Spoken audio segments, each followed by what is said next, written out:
L'erreur à absolument éviter lorsqu'on prospecte sur LinkedIn. Salut, c'est Loïc de monétiser son expertise. Donc comme je te l'ai dit dans cette vidéo, on va voir ensemble deux erreurs à absolument éviter avant de prospecter sur LinkedIn. C'est une erreur que j'ai commise, c'est même deux erreurs que j'ai commises, et je voudrais les partager avec toi, comme ça tu vas éviter de les faire. Et surtout, en fait, j'ai corrigé ces erreurs-là en regardant, en observant ce que font les meilleurs marketeurs, d'accord, les plus gros sur LinkedIn, ceux qui réussissent, tu vois ce que je veux te dire, et je vais partager avec toi la méthodologie exacte de comment ils le font et de ce que j'ai pu observer, d'accord? Donc, avant d'aller plus loin, si ça t'intéresse, n'oublie pas de t'abonner à la chaîne et de laisser un petit pouce bleu sur la vidéo, d'accord? Donc, concrètement, ce qui s'est passé, c'est que lorsque j'ai commencé mon agence digitale, j'ai commencé à prospecter dans mon cercle social, donc des gens que je connaissais, puis rapidement, je l'ai épuisé. D'accord. Et du coup, je me suis tourné vers LinkedIn pour trouver de nouveaux clients. Et j'ai commencé à prospecter comme ça, tac, tac, il n'y a pas de problème, envoyer des messages et tout. Et après même, je suis tombé sur des logiciels pour automatiser sa prospection, donc pour contacter automatiquement mes prospects idéaux. Et c'est ce que j'ai fait, tu vois. Mais ça, je t'en parle dans une autre vidéo. Mais en fait, le problème avec ça, c'est que lorsque je contactais les gens, ils venaient vérifier mon profil, tu vois, ils venaient checker, bon, c'est qui ce Gus-là qui m'envoie des messages, ce qui est normal, d'accord, et mon profil n'était pas optimisé. Donc, du coup, ça me faisait perdre en crédibilité. C'était un profil standard, tu vois ce que je veux te dire. Il n'y avait rien de transcendant dans mon profil. Évidemment, j'avais mis une photo de profil, j'avais mis une petite bannière, vite fait, mais voilà, on aurait pu faire beaucoup mieux. Et en fait, je vais partager avec toi le processus que j'ai utilisé pour justement pour optimiser mon profil. Donc en fait, j'ai fait un truc super simple. Je me sentais pas d'acheter un cours à 1000 euros ou je ne sais combien, 500 euros pour apprendre à optimiser mon profil, tu vois. Donc je me sentais vraiment pas de faire ça. Et donc, ce que j'ai fait, c'est quelque chose d'hyper simple. Je suis allé voir les top players, tu vois ce que je veux te dire? Donc des gens qui font plusieurs milliards ou plusieurs millions au minimum chaque année sur LinkedIn et qui ont toute une équipe pour optimiser leur marketing, d'accord? Et je suis allé voir leur profil. Je suis allé espionner concrètement, ou j'ai fait une recherche, appelle ça comme tu veux, d'accord? Et donc je suis allé voir Tony Robbins, par exemple, qui a vraiment une équipe pour le coup pour l'aider. Tiens, d'ailleurs, on va aller voir son profil tout de suite. Donc, en arrivant sur son profil, je me suis rendu compte qu'il y avait deux ou trois choses qui sortaient un peu du commun. D'accord? Donc, premièrement, il avait une photo de bannière, une description assez remplie, une partie sélection, tu vois, et forcément, dans son activité, il avait du contenu qui publiait, puis son expérience professionnelle et des recommandations. D'accord? Donc ça, c'est un premier point plutôt assez intéressant, mais le problème, c'est que lorsqu'on visite un seul profil, on a du mal à voir les choses qui ressortent et qui reviennent régulièrement. Donc du coup, je ne me suis pas contenté d'aller voir Tony Robbins, je suis allé beaucoup plus loin. Je suis allé voir des marketeurs, mais pas des gens qui vendent des cours sur YouTube ou des choses comme ça, non. Je suis allé voir des gens qui ont des agences, donc qui le font de façon professionnelle, qui ont une équipe dédiée à cette tâche-là, et forcément, ils ont des moyens, et en plus, c'est des leaders de l'industrie, et généralement, les gens qui vendent des formations, ils copient un peu ce qu'ils font, ce que ces leaders-là font. Tu vois. Et en plus, pour 80% des gens, ils n'ont même pas l'honnêteté de te dire, bon, voilà, c'est une information que j'ai checkée ou que j'ai observée sur un tel, ils citent même pas leur source. Bon, enfin bref, ça c'est un autre délire, bon, voilà, c'est quelque chose que j'apprécie pas trop, notamment avec tous ceux qui vendent des formations, voilà quoi, un peu d'honnêteté les gars, ça c'est bien quand même, d'accord? Bon, enfin bref, je ne vais pas m'étendre dessus, c'est pas le sujet de cette vidéo. Donc, comme je t'ai dit, on va passer sur mon écran, on va voir des gens qui ont des agences, qui sont chargés de faire du marketing pour leurs clients, pour eux-mêmes d'abord, et ensuite pour leurs clients, d'accord? Et qui ont, comme je te l'ai dit, un certain niveau de succès qui font plusieurs millions chaque année, voire milliards pour certains. Et donc, on va aller dans le domaine du marketing, on va aller voir Neil Patel, d'accord, on va aller le voir sur son profil ici, Ryan Dice, Gary Vaynerchuk, et elle est un peu moins connue, mais je l'aime bien, d'accord, Shay Rowbottom, ok. Bon, bref, elle est un peu moins connue, mais j'aime bien. Et je trouve qu'elle fait du super boulot, en plus. Donc, on va analyser tous ces profils-là ensemble, et on va le faire quand même assez vite, parce que cette vidéo, j'ai pas besoin qu'elle dure 1 heure, d'accord? Donc, premièrement, on va aller voir Monsieur Tony Robbins. Déjà, ce qu'on voit, c'est la bannière. Une photo, du texte. Neil Patel, qui est assez connu, même chose. Une question, excuse-moi, et ensuite, il répertorie tout ce qu'il fait. Petite photo de lui également en arrière-plan. Ici, Digital Marketer, donc juste une photo de sa marque, de son logo. Gary Vaynerchuk, pareil, hein, bannière, texte et machin. Excuse-moi, Shay, c'est exactement la même chose, texte, photo.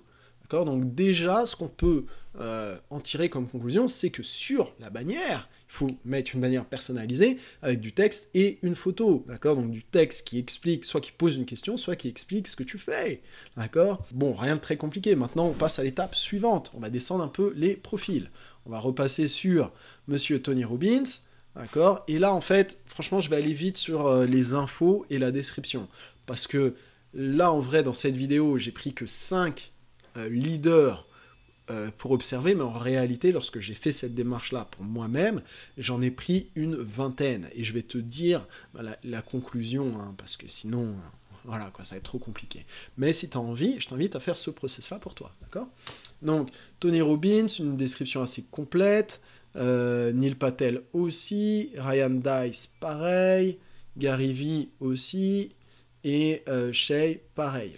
Donc, en fait, en observant pas que ces 5-là, encore une fois, mais les 20 lorsque je m'étais lancé dans l'optimisation de mon profil LinkedIn, je me suis aperçu qu'en fait, ils répondaient à quelques questions dans leur partie info. Donc, premièrement, à qui s'adressent leurs produits ou services?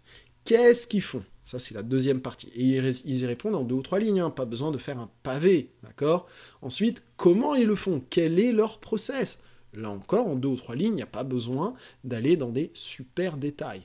Pourquoi les clients sont satisfaits de travailler avec eux? Et cinquièmement, un appel à l'action. Réservez votre consultation, votre appel, ou bref, tu rediriges vers ton site web, ou je ne sais quoi, vers un appel à l'action, quoi. Tu vois ce que je veux dire?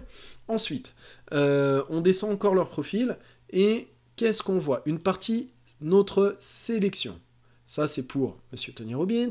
Neil Patel, ah, il n'y a pas de sélection, d'accord? Ryan Dice, notre sélection, encore, et évidemment, il y a du contenu dedans. Gary Vee, notre sélection ici encore, d'accord? Et Shay, pareil, notre sélection et tout voir. Donc, évidemment, je me suis tapé toutes les sections, notre sélection, et pour les 20 hein, dont je t'ai parlé tout à l'heure, et il y a des choses qui ressortent, d'accord? Il y a des trucs récurrents. Déjà, premièrement, c'est que pour tous, c'est du contenu personnalisé, c'est du contenu qu'ils ont produit. Pour la plupart, c'est du contenu vidéo. D'accord? Ça permet de nouer une relation avec l'audience. Et en termes de type de contenu, là on commence à aller en profondeur, eh ben, il y a que quelques types de contenus qui reviennent régulièrement. Donc premièrement, ils présentent leur système, ce qu'ils font. Deuxièmement, il y a du contenu qui traite les objections de leurs prospects.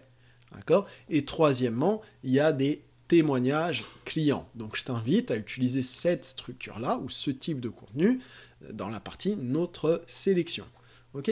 Ensuite, on va continuer à descendre le profil de Monsieur Tony Robbins, et là, il y a toutes les activités, donc tous les posts qu'il a créés en plus, lui, tu vois, c'est vraiment des posts qu'il crée. Allez, on charge un petit peu l'ordi, on va plus vite, donc voilà, il produit du contenu, là, en l'occurrence, il y a 1 heure, il y a 15 heures, Neil Patel, ça va être exactement la même chose, il y aura du contenu, voilà, donc il y a 3 jours, il a fait une vidéo, là encore, pareil, ici, Monsieur Ryan Dice, pareil, il a fait un petit post, voilà, là encore, du contenu, et là, pour Shay, c'est exactement pareil, elle produit du contenu, donc du contenu qui lui est propre. Et là, il y a un truc qu'on remarque, c'est que tous, ils produisent du contenu.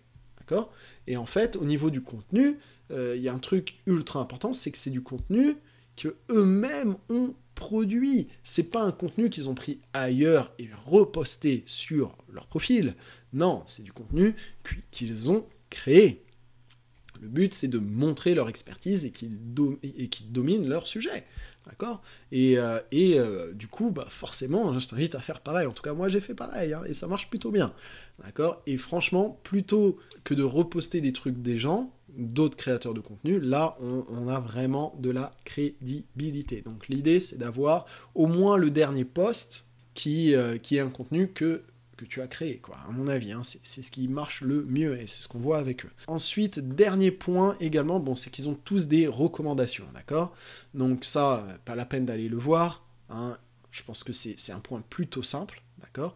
Et une fois qu'on a rempli tous ces points-là, d'ailleurs, je vais te faire un petit récap, donc la bannière, on a optimisé les infos dans les profils, on a mis optimisé la partie notre sélection qu'on a produit du contenu également dans notre fil d'actualité, enfin dans notre partie post, qu'on a posté du contenu que l'on a créé, et qu'on a quelques recommandations. Là, on peut aller prospecter, et là, on sait qu'on a un profil solide, que si quelqu'un tombe dessus, notre profil est réellement optimisé, et qu'on met un maximum de chances, hein, de transformer notre visiteur en client ou en prospect au moins, qui prennent un rendez-vous avec toi et qui soient intéressés par tes produits et tes services.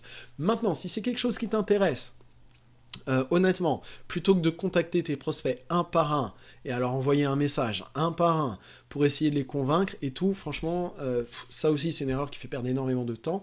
J'ai préparé une autre vidéo qui t'explique, qui te montre du moins le meilleur logiciel pour automatiser sa prospection sur LinkedIn, et il ne s'agit pas d'envoyer une masse de messages et de ne pas tenir compte comment on appelle ça, des réponses des gens, puisque ce logiciel-là permet de détecter s'il y a une réponse de ton interlocuteur et de le mettre à part de façon à ce que tu prennes le relais. Donc c'est pas un logiciel qui va te mettre en galère ou qui va te sortir des réponses automatiques qui n'ont rien à voir avec la demande de ton prospect. Donc si ça t'intéresse, je t'invite à te rendre sur le site www.monétisersonexpertise.com/prospection LinkedIn. Je mettrai également un lien sous cette vidéo pour que tu puisses aller visiter cette page-là.